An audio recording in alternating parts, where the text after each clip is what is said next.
আলমজয়ী রায়ের বাজার এলাকা থেকে দীর্ঘ ৩০ বছর যাবৎ ঠিকাদারি ব্যবসা করে আসছিল চাঁদাবাজিকে কেন্দ্র করে তার নিজ বাড়ি থেকে ডেকে নিয়ে মাদক ব্যবসায়ী রনি ওরফে হিরোইন রনির নেতৃত্বে ১৫ থেকে ২০ জনের সংঘবদ্ধ একটি দল তার উপর হামলা চালায়। এই সময় তার সাথে থাকা টাকা পয়সা ছিনিয়ে নেয়, তাকে রক্তাক্ত অবস্থায় রাস্তায় ফেলে পালিয়ে যায়। আতঙ্কিতভাবে হামলা করে এবং আমি বাঁচার জন্যে অনেক চেষ্টা করি। চেষ্টা করলেও কোনো লোক আমার পাশে এসে দাঁড়ায় নাই।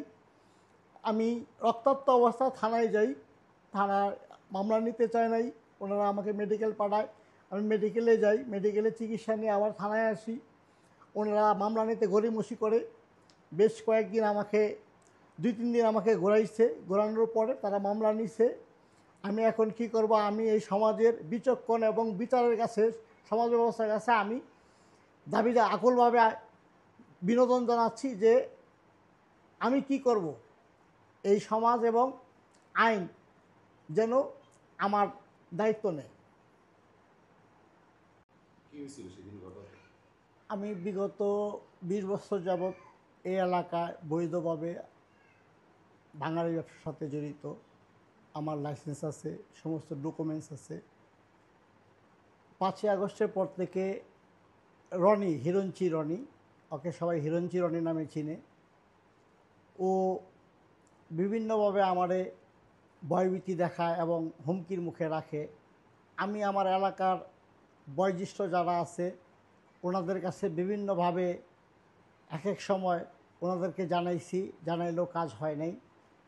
ওর শাশুড়ি আছে, মহিলা দল করে, মহিলা দলের সভাপতি, থানার সেক্রেটারি।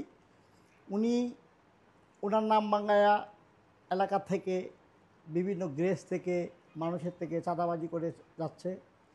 এবং বিগত ২৬ তারিখ আমাকে সে সকাল ৭টা বাজে ডেকে নিয়ে যায়।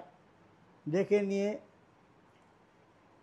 অতর্কিতভাবে আমাকে হামলা চালায় এবং সে টাকা দাবি করে। আমার পকেটে ৩২,০০০ টাকা ছিল, তার থেকে ব্যাক পকেটে ৩০,০০০ টাকা ছিল, সেই ৩০,০০০ টাকা নিয়ে যায় এবং অজস্রে বকাবদ্ধ করে এবং মারার উদ্দেশ্যে হামার দিয়ে আমার কপালে হিট করে আমি মাটিতে লুটিয়ে পড়ে যাই এবং আমার শরীরের বিভিন্ন জায়গায়, এই যে এখানে আঘাত আছে, পায়ের মধ্যে আঘাত আছে, আমার পিঠে আঘাত আছে, হ্যাঁ, আমার এই যে কপালে এখানে ১২টা সেলাই, হ্যাঁ, আমার বিভিন্ন জায়গায় আঘাত করে তারা এ করে। তার কাছে অস্ত্র আছে, সে কিশোর গ্যাংয়ের লিডার বলে যা এই এলাকার আমি